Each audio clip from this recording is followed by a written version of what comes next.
So this is a big time I said on news like the last 2 or 3 days. This all they talk about.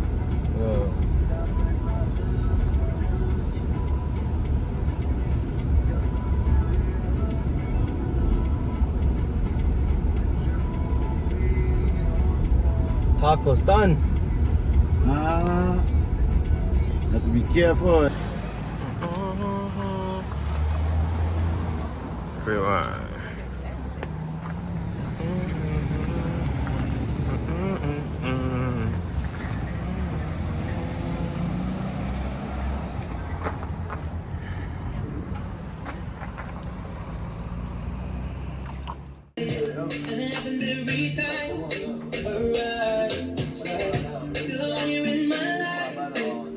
My real deal bong shit. A coconut now.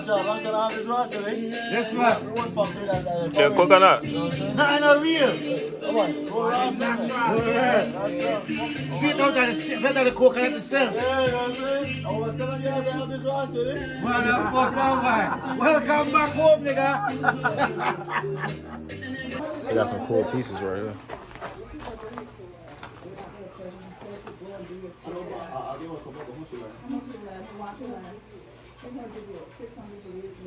Hey. Just listing regular diamonds. And on the sides of it, it has the Mayan warriors on the sides. Again, all local.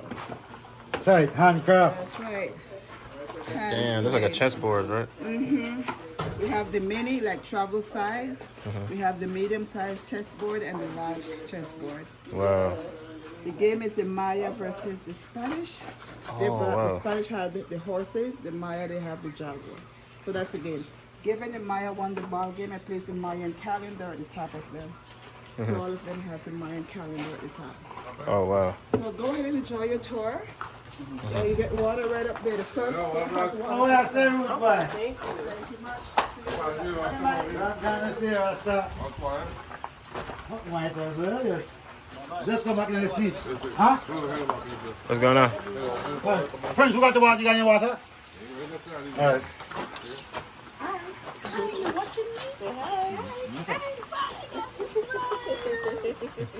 Want a big one or a small one? Big one. Okay then. In 1955 to be exact, you had the villagers in the area were doing quarrying, looking for stone, sand and gravel to make good masonry foundations for their homes. And in doing so, that's how they started to come upon some of these mounds. If you look behind you, the little pile with the little rocks, Yeah, right. that's what they were finding at first. When the villagers, when he was digging into the mound, they found a large jade pendant. Now jade comes from Guatemala. What's there? They found a large piece of pendant in Belize. So when they did that, that arose the interest for the Department of Archaeology. They contacted the Royal Ontario Museum in 1957, and they granted them the full excavation work in 1961. They sent Dr. David Pendergast, which was the head of the Ontario Museum of Archaeology at that time, and he came to Belize and started excavation in 1961, going all the way to 1973. During this excavation, he found out that this site was mapped with 4 main areas. Today, we'll be seeing 2 of the ceremonial plazas, which is Plaza A, Plaza B. We got Zone E, and we got Zone F, right? The site itself was said, Dr. David Pendergast, based upon his excavation, it was a classic ceremonial site with only Plaza A and Plaza B using for ceremonial activities. Zone E and Zone F was all residential structures. The reason why we know that is because the Maya, unlike the Egyptians with the pyramids, forgot. Right, Shawty? They're good, they're good, they're good? No time to say, you look old like me now, boy. Where you gone? And what you noticed was that the architectural design with Plaza A and Plaza B were all ceremonial structure. Solid buildings with no room or passageways inside like the Egyptian pyramids, with small substructures at top where they would do their ceremonial activities. Whereas with Plaza or Zone E and Zone F, they found residential buildings. The earliest building that they found there dates all the way to 200 BC. So you know that they had settlers here in Belize, especially at the Mayan site or Maya, as early as 200 years before Christ. But the site itself was known as a classic Mayan site. It didn't reach the apex of the society until what they call the classic era, which is around 250, going all the way up to 900 AD or after Christ. Right? At that time, is when the Maya mastered astronomy, calendrics, mathematics. Is when they started to make the change from nomadic people of hunters and gatherers to more civilized people. City, states, rulers, ascension to rulership, and things like that. So this site itself was a classic Mayan site. Now with Plaza A and Plaza B, one face east and west, and one face north and south, which marks the cardinal point for the Maya. To them, each point was associated with different color and a different god that would protect it. That we market there. Well, for their market there, they would go to the main plazas and that they would put their crops up and the different materials to trade. Because these people, they did a lot of trading and bartering. Now that's how they gained their riches. And that's how this site became one of the most impressive or one of the most richest Mayan sites of the Mundo Maya. The buildings, the weight of the buildings, the ground could substantiate the weight. And that's what they call the plaza flooring. And that's why we give rise up to where we're going now. If it wasn't because of that, all these buildings would have already sunk into the ground, naturally. Wow. So it's all artificial flooring, plaza flooring. Limestone mark, or white mark, water, and fire. And that's how we get what we have now. A lot of the fruit, a lot of the plants that we find in the area was what the Mayas lived on, thrived on day to day for their lifestyle. And that's why we find in Central America, a lot of people deal with a lot of holistic healing. They know what herbs is used for what reason. Just imagine this. Here we are, you dressed in just a loincloth, walking through the jungles of Belize. Oh man, I got diarrhea. I don't know what it's used for, but here what? Eat this fruit or drink this bark. And through that means, by trial and error, the Maya was able to map the whole rainforest to what is used for medicine, what is good and what is bad, through trial and error. And that is good for us today because they left behind something that can help mankind till the end of time. You could go to a tree, you could pull that bark, you could boil it, you could drink it. If you got kidney stones, some of them same bark that you're drinking can melt away the kidney stone without having to go undertake an operation. All right? If you got rheumatic arthritis, you got certain trees that you can use to take away your arthritis. But all this was done from the Maya, coming down from centuries to centuries to centuries to present day now. Clear bark. Demon tree that man. No man. Boy, that tree good for your toothaches, boy. Clove oil. When you go to the drugstore, you got a little toothache, you can buy that. You put that on your gun, put it on your tooth, it kind of numbs it up, right? Seasoning. You know, for certain soups, we use cloves. For certain foods, to give it a little spice, we use allspice. And it comes right from this tree here. Boy, I need your full cooperation, boy. So we can drink up to the dirty wine and other things. And two of them leave here. But then when you do it, I want you to tell me how your mouth feels. How your mouth feels. And we can smell it first. So I call it natural potpourri. Now I want to find a green one. Oh yes, boy. Yes, boy. Smell it. Oh! Smell it.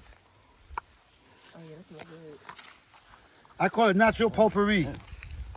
Oh yeah, that's That is the fragrance of the allspice. Now, how the leaf is green, you can nibble on it.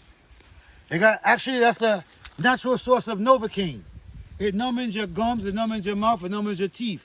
And that's what the Mayas use for dentistry, the elites. We think that we have grills today, like the rappers or some of the stars, and they feel good. Amongst the Maya elites, they use grill. They use the jade. And they will use the allspice to numbing up their teeth, and they will drill small cylindrical holes, and they'll put in the jade within their grills, and that will confer spiritual immortality and show their power and prestige. Because jade is a green stone, watch Marko chin. That's green. And for them, it confers all that is living and life itself. And that's why you find the Maya elite, they were dripping in the jade and they were buried with it because it conferred their spiritual immortality in the world after. And different parts of ceramics, pottery, and different things like that, which was adorned. So we'll climb A1 first, get a look from the bird's eye view, and when we come back down, we're going to talk about all the structures around us. Bye, man.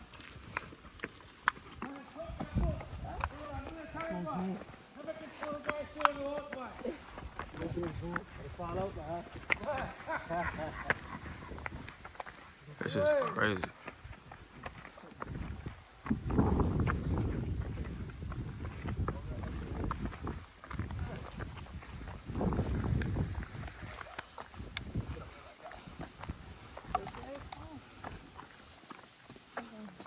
I get it.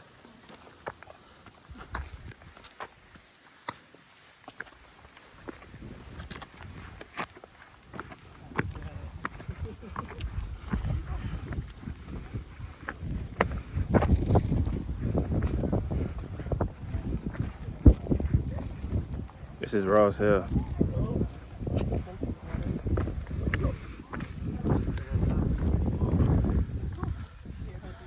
Wow.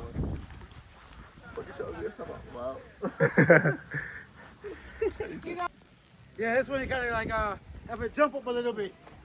You could do it, boy. My assist sisters them. I don't even think. All right, the best way you can. I'm gonna take out my sandals. All right, let's go, Marko. Go, big brother. Gotcha. Yeah. Yeah, man. Listening to music at the Mayan Ruin. Now this building that we're standing on, this took about, no lie, without exaggeration, about 300, 350 years just to reach this size that we have here right now. This is what the high priest or high priestess would use for the woman gestation period during pregnancy. All right? The hop calendar now was a 365-day calendar. It's like the Gregorian calendar that we use today. 18 months of 20 days would give it 360, and 1 month of 5 days, a short month. Now these two calendars, they rotated and they work together. But at the end of every 50 or 52 years, which they call the sacred round, that's when they would modify these structures or completely cover it and start a new construction overall. I'm gonna side step.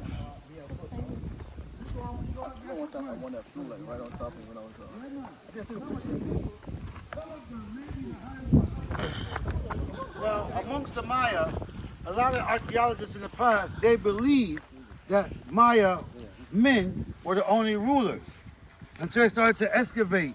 And during this excavation, they noticed that they also found women of prominent stature. And mixed it with pepper, and they would make a beverage. And they would drink that in the morning, and they would drink that in the evening. They believe that would solidify their soul to become half God. That's why they use it called Saka, S-A-K-A. When we're going behind here, structure A8. Why are we going behind structure A8? Because it has a very well preserved mass on the building. And this will go ties into this picture. Right this way, talk this way. This What's building that? had 9 Is it frog? different, yeah. Oh shit. Oh, it fell? Oh, it's still alive. You know what we call that? We call it spring chicken. You got a spring chicken? Spring chicken is what they locally call it. Because they're small and they jump very, very fast. Tonight. Where is it? Spring chicken, boy. Spring chicken boy. He wants to record. Where'd it go? Oh, there it is. Hey, what's up, Carlton? A lot of the children be free of that right now. This spring chicken, eh? They believe when a person dies, their soul have to go through hell first before it go through heaven. They have to overcome all 9 levels of hell, the trials and tribulation that it goes through, before their soul will go through the Wakachan, or the sacred tree, which is called the cyber tree, and flourish out into one of the 13 levels of heaven. And that's what we find here with the 9 levels. So we have two different buildings, one showing heaven, one showing earth, which was the principal belief of their three-dimensional worldview. Okay? Right within that center doorway, the center stair, you see that terrace stepping out? Right within that terrace, they found the largest piece of carved jade. It weighed 9 3/4 pounds and stand about 6 inches high. It was elaborately carved in every detail depicting their sun god. All right? That was the largest piece of carved jade to ever be found within the Mundo Maya. And today we still have it in Belize. That was one of the rare monuments that was not taken outside of our country and that was left here for our local heritage. All of the other Mayan sites that was excavated, most of their findings you can find within the Royal Ontario Museum, the Pennsylvania Museum, Smithsonian Museum, and within the U.S.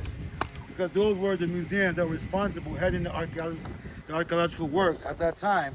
And at that time, they fell under the Royal Act, which was, I work, I find, I keep, but you get the glory. It's cemetery. Yeah, it's a bat. Oh, sure. But it was a bat. It was a bat, yeah. Anyone, you can pass it to Marko, kind of attack. Batman. Not bad, man. It's okay. Termite The world is demon okay in motherfucker. my hands. I will not let you down. Oh, no, he gonna be, ow! Oh, wow. Done the kid. Yeah, it's not eating up already. The whole gut's gone. The snakes with him. Huh? The snakes with him. The snakes with us.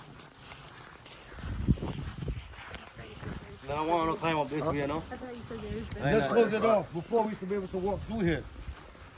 And it goes down. Because what happened is that this was one of the only buildings that was not, what do you say, refurbished, so to speak. Damn. This is the A lot temple of of the these sun god. structures, restoration work was carried out in 2000 and 2001. So they try to restore the buildings back to as much as possible, but these are still the original buildings, what we're looking at. This is the temple of the sun god? Yeah. Kinicha Damn. How. This is called Temple B4. 9 different construction phases. Each construction phase had a big altar at the top of the construction phase where they would do their ritual offerings. Now the Maya game, they had it called Puck the Puck, which was a game ending up with human sacrifice.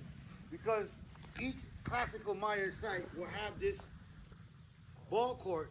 This site did not have a ball court.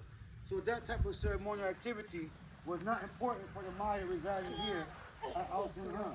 What they did find, they found bones of different animals. They found remnants of different barks used as incense that they would use to burn to appease the gods as opposed to the human sacrifices. Notice the edges. The edges are actually round, which was a structural feature that they got from Yucatec Maya of the Yucatan in Mexico. So that's how they known that the Maya itself, they were moving from different areas during the pre-classic era. Before they settled, they were moving, trying to find a place that they call home. Because we have other structures in Belize that they believe was made from the Mayas, strictly from Belize itself, and they were actually cornered. But all of the rounded ones here, they find as the actual architectural design coming from Yucatan. And here you can see a prime example of what we call the Corbel Arch, which is like an inverted V. And that is why the Maya rooms were actually very narrow and not wide, because they did not master the true arch. So here you find the Corbel Arch. When we go to the top of B4, we'll find one ceremonial altar. And they found 9 of them at each construction phase. These mosquitoes, the ops, bro. Oh, for real.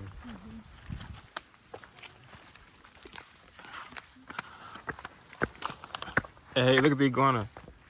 That motherfucker fast. Wet and wild. Iguana. You said wet and wild. Booty is wet and wild with the wild we see around us. That motherfucker dry and wild. In the past, we used to call these Mayan ruins, but today we call them classic temples or just Mayan sites. But to me, I would still call it somewhat of a Mayan ruin, Because you climb the building and when you get down, your legs might feel ruined. Not mine.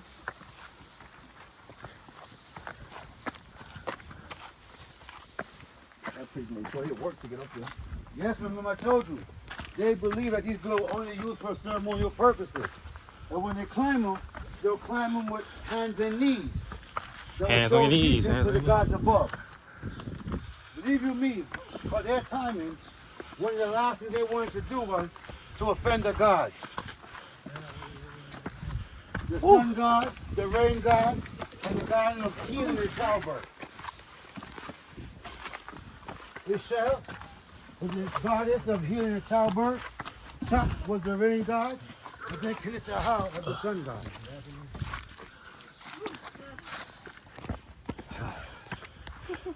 He said, Whew. Crazy. 54 feet above Plaza Foreign is where we stand now on top of structure B4. 54 feet above ground. 54 feet. Now imagine, this was all built by manual labor Damn. with no concept of the wheel and no beast of burden.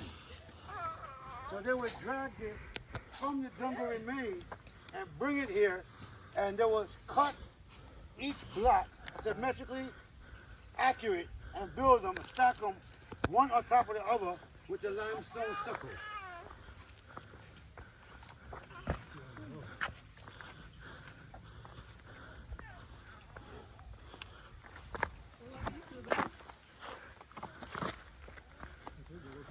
Crazy.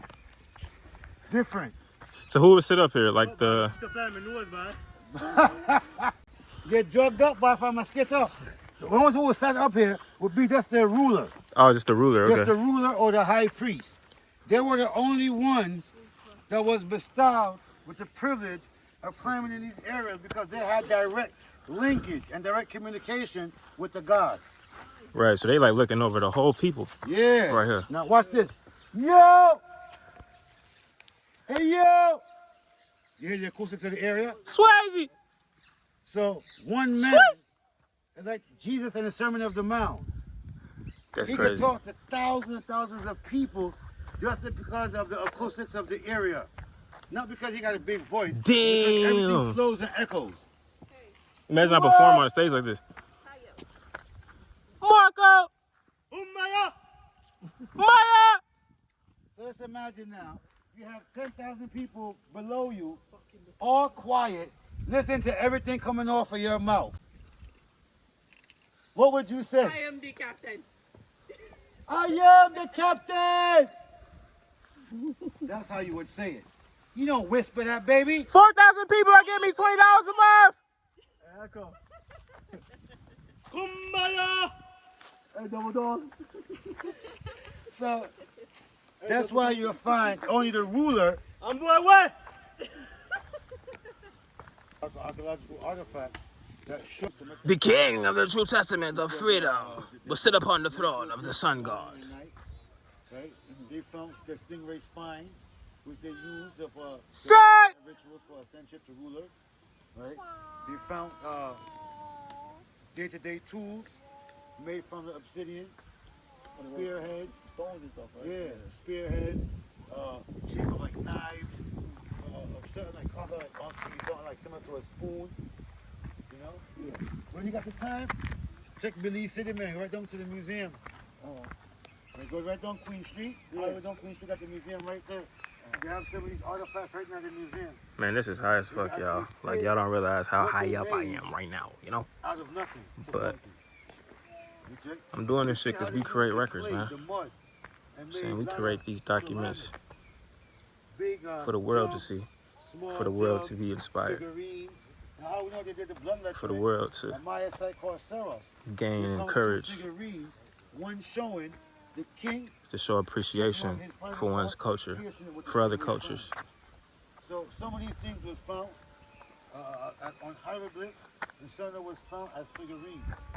What you're looking at is actually a bed and a bench. The area that's slightly elevated, that was the bed. And the area in the middle that we find, that was actually the bench. Yeah, man. So it's like a leave village for there, no? Yeah. Basically, yeah, man. But this was mainly used for ceremonial activities. Right? All of these were covered with different construction phases. But they left it open to show the different type of ceremonial buildings that was in the area and the architectural design. But the Mayans used to live there like around here, or? Well, the elite, they said about 2,000 live within the central square mile of the site itself. And the remaining populace, which was like 8,000, they lived within the outskirts, the areas that we drove past coming in. So that was the difference. We find all Maya sites. Then you had Chop, the rain god. The Maya, they're very, very smart people. Because of the jungle marshland, they had to innovate different means of farming. And one of the things that they did was, like the Guatemala, the highlands, they have a lot of mountains. So what they managed to do was cut out the mountainside in terraces so that they may plant. Belize, northern Belize, especially like where we are in now, have low-lying areas. Hey, Marko. So what they did was, they would cut out channels all throughout the area that will make the fields raised so that they will be dry, so when it rains, the water will run off and go into the channels.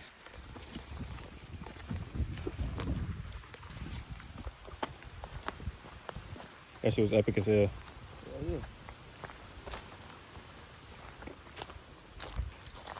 When I got to that main spot up there, I felt the most comfortable right there. Yeah, You know what man. I'm saying? Because I'm the ruler. I was like, Yes, sir. We are born rulers. We are born kings and queens, you know.